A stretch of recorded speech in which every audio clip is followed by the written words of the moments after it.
In today's photo deconstruction, I'm going to show you how I make a festive one light holiday image. Hey everybody, Lindsay Adler here, and every year, this time of year, I set aside some time to create some beautiful holiday images. And I use this for self-promotion, for holiday cards, and honestly because it's just fun and inspiring. And so today I want to show you how I use one light to create an image that kind of has a timeless but expensive fashion feel to it.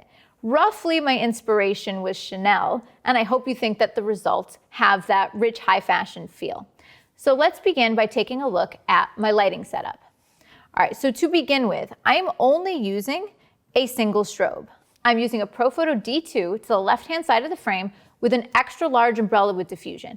And basically what this is, it's just a big, soft, broad light source. And I was thinking if it's holiday, if it's red and green Christmas time, that probably a soft light source would be a better choice than anything that would be maybe hard light or more dramatic. I wanted it to be a little bit more around to the front of the frame because I'm thinking I don't need low key, I want everything to be a bit brighter, but I did still put it slightly off to the left-hand side of the frame so there would be a little bit of sculpting on the subject's face. So that is our first light source.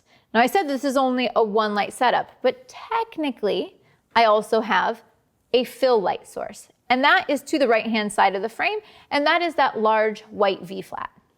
So I've placed it opposite my main light so that all of that soft light crosses across my subject, bounces into the V-flat, and lifts up those shadows.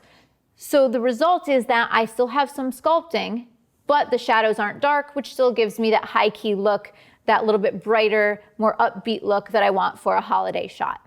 Now there's a couple other things to consider in this frame. First of all, my background. Now, of course, with a holiday image, the concept is what leads the way. And so the red and green color palette was going to be paramount to this idea. And so there's red and green in her wardrobe, there's red in the hat, and then also green in the background to give me that contrast. This is a Gravity Backdrops hand-painted canvas background. Now you'll notice the angle of my main light. Yes, it's pointing at my subject, but I'm also making sure that some of that light is spilling on the background. If I feathered the light, or I pointed across the frame so that it was away from the background, that green would go very dark and lose a lot of its saturation and color. So the angle that I'm positioning that main light is actually very much on purpose so that it also is acting as a background light.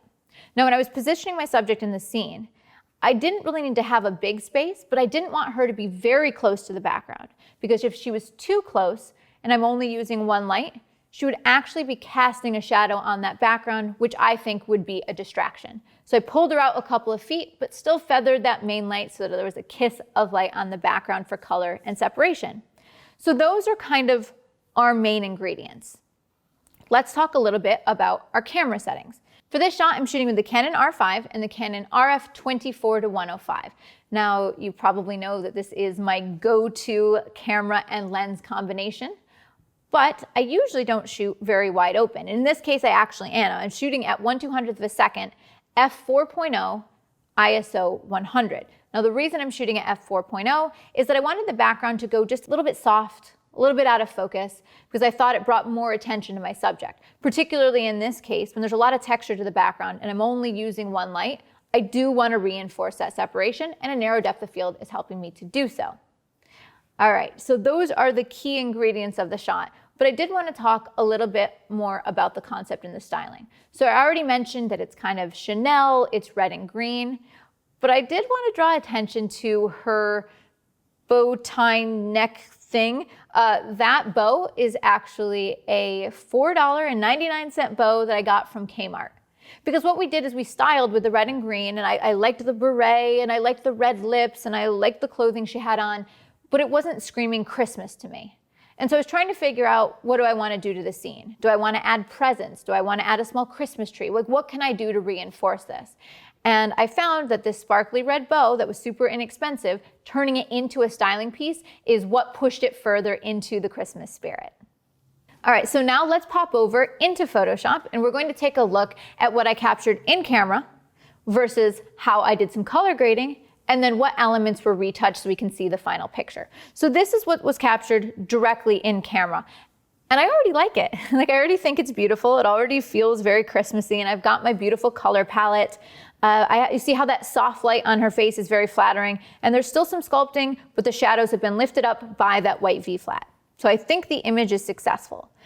However, to fit with my style and that kind of rich high fashion look, I thought that it would benefit if I shifted the colors a little bit more. So instead of being an orange red, maybe it goes a little bit darker, maybe just a little bit more burgundy rather than being yellow orange. And then the background, I like the green, but I thought maybe making it a darker, richer, deeper green. And so overall going with richer tones for the shot would probably achieve a little bit more of the look that I'm going for. Right now it's very pretty, but I wouldn't say it's very dramatic, and my style is very dramatic. So in Capture One, what I did is I increased the contrast, and then I went in and I added a little bit more saturation to the greens, also added a little bit of a green blue to those shadow areas. And then all of the reds, I took them, I darkened them, I saturated them, and I pushed them away from the yellow oranges and a little bit more towards the magentas. And so this is what I achieved in the color grade. So this is straight out of camera, and this is with the color grade. Now, whether you like it or not, maybe you would do this where you were going for a higher key version and you wouldn't do such contrast and you wouldn't darken it down. And that's totally fine, but I'm making this fit my style. So this is what it looked like in Capture One. So this was my raw edit. And now let's take a look at the retouching that I did. So you can see that I tried to even out the tones in the hair quite a bit. I cleaned up some of the stray hairs and made sure the hair looked rich, because when I did a little bit of that color grading of adding some of that blue-green into the shadows, it actually shifted some of her hair in the shadows. So I went back through and made sure I painted in that red color again. And then of course you can see that I went through and cleaned up the skin. So here's what we started with, and here was my final image.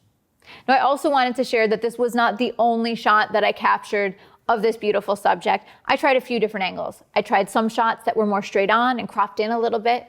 I also tried the subject at profile because she has a beautiful profile. And I really thought it drew attention to a little bit more of this image as something that was illustrative and graphic. Whereas her looking at camera and straight on, I think has a little bit more of a festive and fashion feel to it. I think all of these work, but I wanted to give you a breakdown of how they were captured. Now, by the way, as you can tell in this image, you can make something that looks expensive, that looks elevated, that looks polished, even if you're only using one light, and it can be just one single soft light. So if you would like to learn more all about using one light to create stunning images, I have a class and lighting recipe guide called One Light Artistry, and you can check for that in the links in the description below. But I also have another little holiday gift for you guys. In the description below as well, I have a lighting recipe card. Now this lighting recipe card you can download to be able to reproduce this exact lighting setup. I have the modifier, the distance of the light, the power of the light, behind the scenes, everything that you need. Now this is an example of what my many lighting recipe guides look like. I provide you absolutely every piece of information you need to reproduce a lighting setups, and I have them for so many different topics. I have them for gels, of course I told you, one light, hard light. I have them for creative studio lighting. I have it for headshots, commercial lighting, and so much more. So if this is something you'd like to check out, there's a free one in the description below. And of course you can visit learnwithlindsay.com to check out more. So I hope you guys have a wonderful holiday and that you've enjoyed this video. Be sure to like, subscribe, send me some love in the comments, and I will see you guys after the holidays.